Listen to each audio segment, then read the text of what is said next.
in last video we have discussed about chemical reaction. Do you remember what is chemical reaction? Chemical reaction is the process in which one or more element reacts and form one or more element.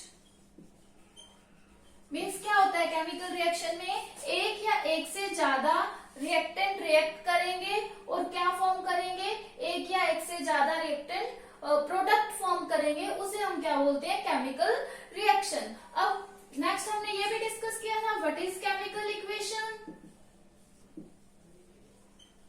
Chemical equation क्या है, representation of chemical reaction. मतलब कि किसी भी chemical reaction को हम किस तरह से रिप्रेजेंट करते हैं या फिर उसको एज ए सिंबल राइट करते हैं, उसे हम क्या बोलते हैं, केमिकल इक्वेशन. जैसे हम एग्जांपल लेते हैं, वाटर बनता है. वाटर कैसे बनता है, हाइड्रोजन और ऑक्सीजन से.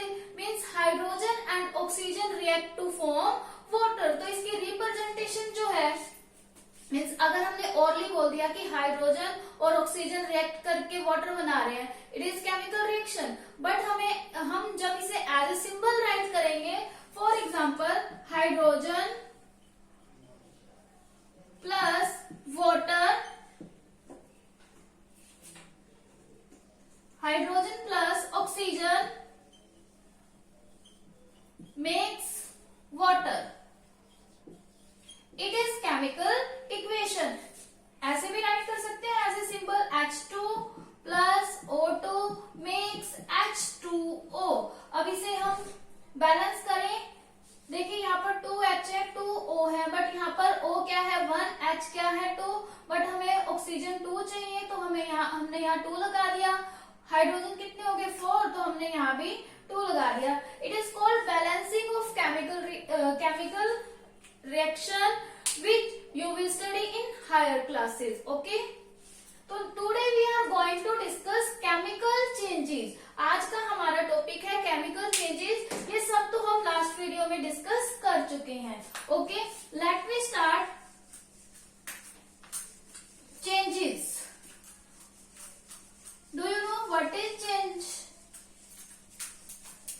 आप लोग जानते हैं कि चेंज क्या है. हमारे चारों ओर हमारे डेली लाइफ में हम बहुत सारे चेंज होते हुए देखते हैं. जैसे हम देखते हैं कि डे हुआ, डे के बाद फिर नाइट होती है, सनराइज होता है, सनसेट होता है, मून आता है. ठीक है, ये सारे के सारे क्या है, हमारे अराउंड चेंजेस हैं.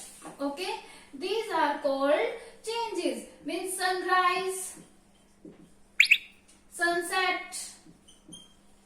ओके, और क्या होते हैं change, making of day and night, day and night, melting of glaciers. These are the changes around us. Means ये क्या है, हमारे चारों ओर चेंजेस हैं. और भी बहुत सारे चेंजेस होते हैं. जैसे जब हम कैंडल को जलाते हैं, ठीक है, मान लो कि हमने कैंडल को जलाया, तो कैंडल का साइज क्या हो जाएगा, कम हो जाएगा. साइज भी कम होगा, उसमें 2 प्रोसेस होंगे. एक तो जो उसकी वैक्स है वो मेल्ट हो जाएगी, मेल्टिंग ऑफ वैक्स. और दूसरा उसमें क्या होगा, जो उसका थ्रेड होगा बीच वाला, वो जलेगा, बर्निंग ऑफ थ्रेड. ओके, जब हमने कैंडल को बर्न किया तो उसमें 2 टाइप से प्रोसेस हो रहे हैं, melting of wax and burning of thread. अब इसमें जो चेंजेस है वो 2 टाइप के हैं. देखो, मेल्टिंग ऑफ वैक्स हो रही है तो वैक्स जो है मेल्ट होगी, फिर से बन जाएगी. लेकिन जो बर्निंग हो रही है, बर्निंग में क्या हो रहा है कि किसी भी चीज को बर्न करने के लिए ऑक्सीजन की जरूरत है. वो थ्रेड क्या है, ऑक्सीजन की हेल्प से बर्न हो रहा है और हमें क्या दे रहा है, लाइट दे रहा है. It is called chemical change. Okay, changes are of 2 type,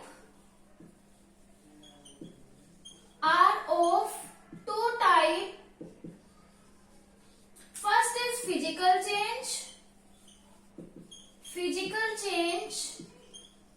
and second is chemical change.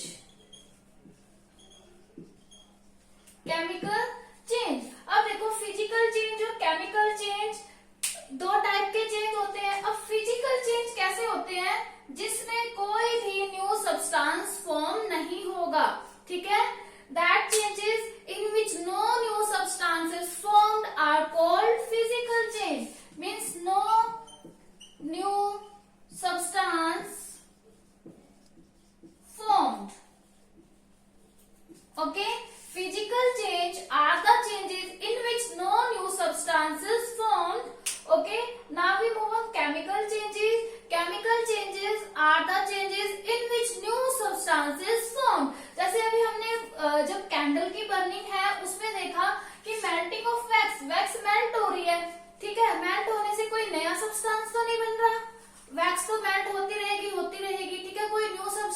बन रहा। ओके, तो it is physical change. But burning of thread, जब थ्रेड बर्न हो रहा है, थ्रेड के बर्न होने से क्या हो रहा है, लाइट प्रोड्यूस हो रही है। ठीक है, तो it is chemical change, new substance is formed. Substance या नई कोई भी चीज फॉर्म हो, जैसे इसमें लाइट प्रोड्यूस हो रही है, मीन्स केमिकल चेंज का अगर हमने एग्जांपल देखना हो, burning of thread in candle.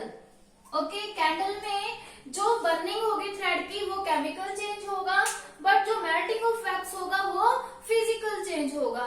It is about physical change and chemical change. Today we are going to discuss physical change in detail. आज हम ओनली फिजिकल चेंज को डिटेल से discuss करेंगे। ये देखो सभी sunrise, sunset, making of day and night, melting of glaciers, ये सभी क्या है, फिजिकल चेंज है। Okay,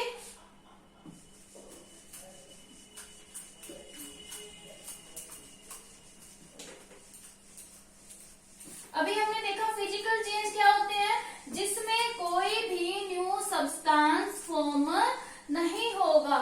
okay, that is called physical change. Example देखो, melting of butter, butter melt हो रहा है। अभी मैंने मेल्टिंग ऑफ ग्लेशियर लिखा था, वो भी फिजिकल चेंज का एग्जाम्पल है, बट आपकी बुक में गिवन है मेल्टिंग ऑफ बटर, वो भी क्या है, फिजिकल चेंज का एग्जाम्पल है।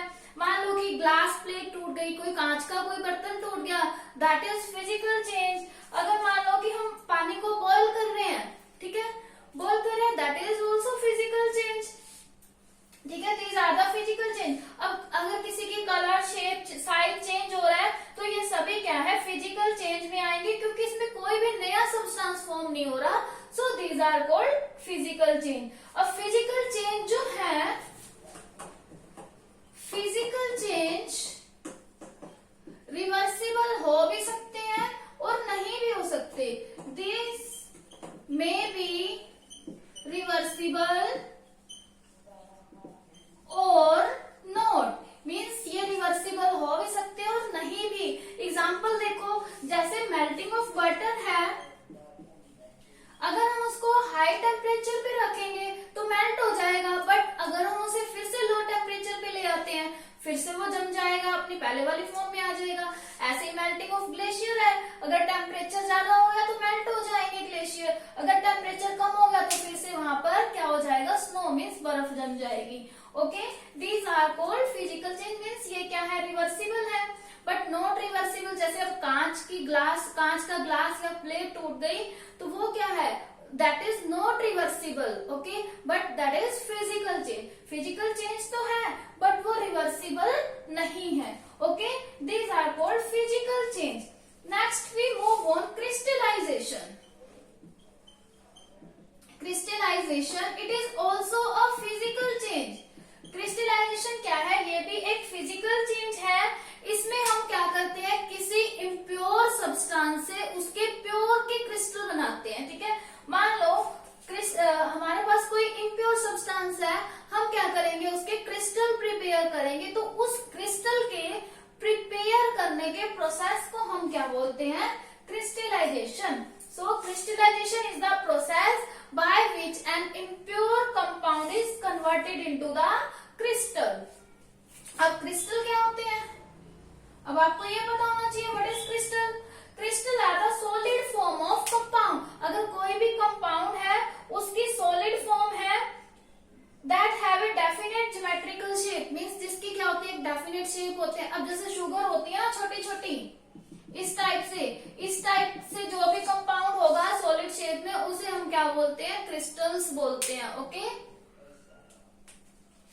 नेक्स्ट देखो, क्रिस्टलाइजेशन आपको पता लग गया। The process of forming crystal of compound from its solution, means हम क्या करते हैं, अभी हमने देखा क्रिस्टलाइजेशन प्रोसेस क्या है, इम्प्योर सब्सटेंस से क्रिस्टल प्रिपेयर करना। ओके, मीन्स हमने क्या किया, इम्प्योर सब्सटेंस ले लिया, उससे क्रिस्टल प्रिपेयर करने हैं, तो उस प्रोसेस को हम क्या बोलेंगे, क्रिस्टलाइजेशन। अब देखो क्रिस्टलाइजेशन में क्या होता है कि हम जो इम्प्योर सब्सटेंस हमारे पास है, सबसे पहले हम उसका क्या करते हैं, सॉल्यूशन प्रिपेयर करते हैं। ठीक है, सॉल्यूशन प्रिपेयर करके उसे प्योरीफाई करेंगे कंपाउंड को। ऐसे क्रिस्टल मीन्स जो हमारे पास बाद में क्रिस्टल आएंगे ना,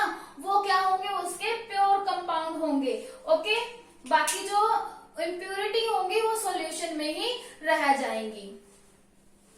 क्रिस्टलाइजेशन क्या है? फिजिकल चेंज का एग्जांपल है, क्योंकि इसमें कोई नया सब्सटेंस नहीं बन रहा, क्योंकि इम्प्योर जो सब्सटेंस है हमारे पास वही प्योर हो रहा है, बट न्यू सब्सटेंस कोई भी फॉर्म नहीं होगा।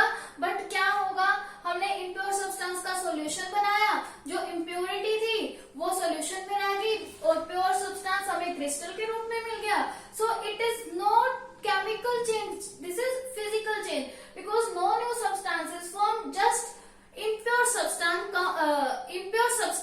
comes into its pure state. Okay, next we take an example.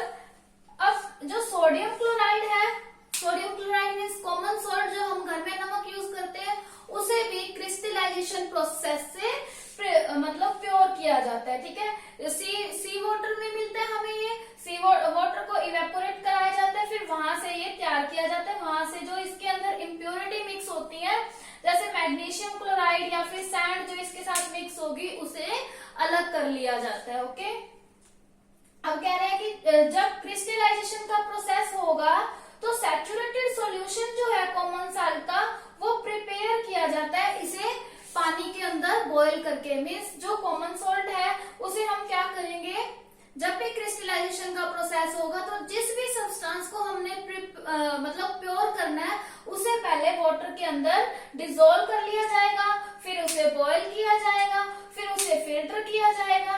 ठीक है, फिल्टर करने से क्या होगा, जो इनसॉल्युबल इम्प्योरिटी है वो तो वहीं पे रिमूव हो जाएंगी, बाकी सॉल्युबल इम्प्योरिटी फिर आगे फिर उसके लिए हम प्रोसेस करेंगे। ठीक है, उसके लिए हम क्या करेंगे, कुछ टाइम के लिए उसे अनडिस्टर्ब छोड़ देंगे। मतलब कि मान लो एक बीकर में रखा हुआ है, तो बीकर को एक डे मतलब एक दिन और एक रात हम क्या करेंगे, मीन्स ओवरनाइट उसे ऐसे का ऐसे छोड़ देंगे, और जो इम्प्योरिटी है वो बीकर में नीचे सेटल डाउन हो जाएंगी। फिर इससे हमें क्या मिल जाएंगे, जो क्रिस्टल है वो मिल जाएंगे। Let we take a small example of crystallization.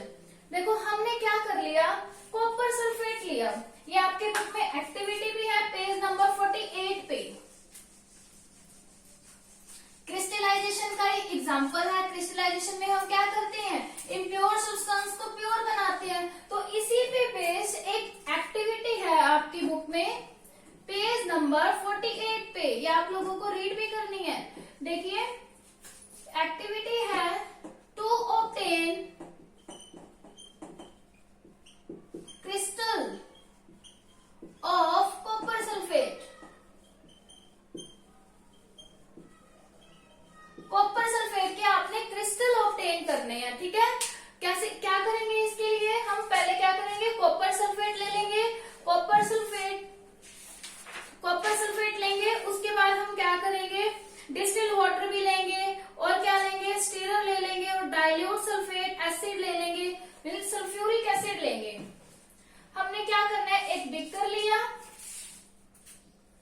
ठीक है, बीकर के अंदर 100 ml वाटर डाल दिया, और क्या डिसॉल्व कर दिया, कॉपर सल्फेट। इसी के अंदर जो ब्लू कलर का कॉपर सल्फेट होगा वो इसके अंदर हम डिसॉल्व कर देंगे। डिसॉल्व करने के बाद इसे हम स्टीर करते रहेंगे, मतलब बहुत अच्छी तरह से स्टीर करेंगे, तब तक स्टीर करते रहेंगे जब तक इसके अंदर हमें कुछ भी पार्टिकल दिखाई ना दे। फिर उसके बाद हम क्या करेंगे, एकदम से हमने सारा कॉपर सल्फेट नहीं डालना, धीरे धीरे करके हमने कॉपर सल्फेट इसके अंदर डालना है, जब तक वो पूरा अच्छी तरह से सैचुरेट सॉल्यूशन ना बन जाए। और इसके अंदर हम क्या करेंगे, सल्फ्यूरिक एसिड भी ऐड कर देंगे। जो हमने सल्फ्यूरिक एसिड लिया है वो हाफ टेस्ट ट्यूब ऐड कर देंगे, बहुत सारा ऐड नहीं करना।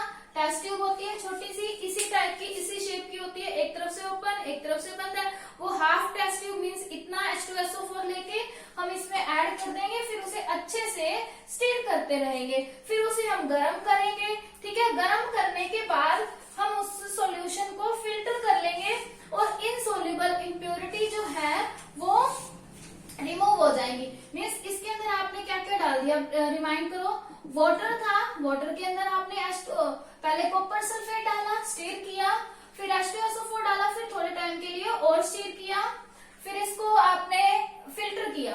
ओके, अच्छी तरह गर्म कर लिया था। उसके बाद हमने इसको फिल्टर करना है। जब हम फिल्टर करेंगे तो जो इसके अंदर इनसॉल्युबल इम्प्योरिटी है, इनसॉल्युबल इम्प्योरिटी होंगी वो रिमूव हो जाएंगी। जब इनसॉल्युबल इम्प्योरिटी इसके अंदर से रिमूव हो गई तो हम क्या करेंगे, इसको थोड़े टाइम के लिए अनडिस्टर्ब छोड़ देंगे। जब हमने थोड़े टाइम के लिए अनडिस्टर्ब छोड़ा तो हम बाद में देखेंगे, जब कुछ टाइम के बाद हमें नीचे इस टाइप से छोटे छोटे क्रिस्टल मिल जाएंगे। ठीक है, इस टाइप से जो क्रिस्टल मिलेंगे, ब्लू कलर के क्रिस्टल मिलेंगे हमें, that is called pure copper sulphate. ठीक है, वो किसके क्रिस्टल होंगे, प्योर कॉपर सल्फेट के क्रिस्टल होंगे। पहले देखो हमने इम्प्योर कॉपर सल्फेट लिया, वो पाउडर था, फिर हमने पाउडर को पानी के अंदर डिसोल्व किया, डिस्टिल वाटर लेना है हमने, टैप वाटर यूज नहीं करना। फिर हमने H2SO4 डाल दिया, अच्छी तरह स्टीर किया, फिर उसको गर्म किया, बॉईल किया, फिर उसको ठंडा होने के बाद फिल्टर कर लिया। फिल्टर करने के बाद हमने अनडिस्टर्ब उसको छोड़ दिया। फिर कुछ टाइम के बाद हमें नीचे क्या है, ब्लू कलर के क्रिस्टल दिखाई देंगे, वो क्या होंगे, प्योर कॉपर सल्फेट के क्रिस्टल होंगे। ठीक है, और उनकी जो शेप है वो वेल डिफाइंड होगी, बहुत आपको सेम शेप के एक तरह की शेप के आपको क्रिस्टल दिखाई देंगे। ओके, इस तरह से हम किसी भी इम्प्योर सब्सटेंस की प्योर स्टेट को ऑब्टेन कर सकते हैं। So student, this is all about crystallization and physical change. In next video we will discuss about chemical change and one more information for you, your test will be start from 8 of June।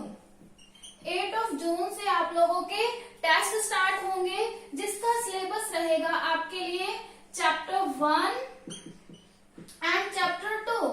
So student, हम 8 जून तक chapter 1 और chapter 2 दोनों revise कर लेंगे। आप लोग इनकी revision करना स्टार्ट कर दो। ऐसा नहीं है कि जो आपके एक्सरसाइज में क्वेश्चन है ओनली वही आएंगे, ये टेस्ट जो है आपके मल्टीपल चॉइस क्वेश्चन होंगे, मींस एमसीक्यूज क्वेश्चन होंगे, और जो क्या है आपकी रीडिंग में से भी क्वेश्चन बनकर आएंगे। बिकॉज आपकी एक्सरसाइज में इतने क्वेश्चन तो है नहीं कि वहां से ही आपका मल्टीपल चॉइस क्वेश्चन कंप्लीट हो जाए। आपकी लेसन की रीडिंग में से भी मल्टीपल चॉइस क्वेश्चन जो है वो बनाए जाएंगे। सो आपको लेसन अच्छी तरह रीड करना है। ओके, और जो टेस्ट होगा वो आपका 40 मार्क्स का होगा। Okay, thank you, bye bye, keep studying.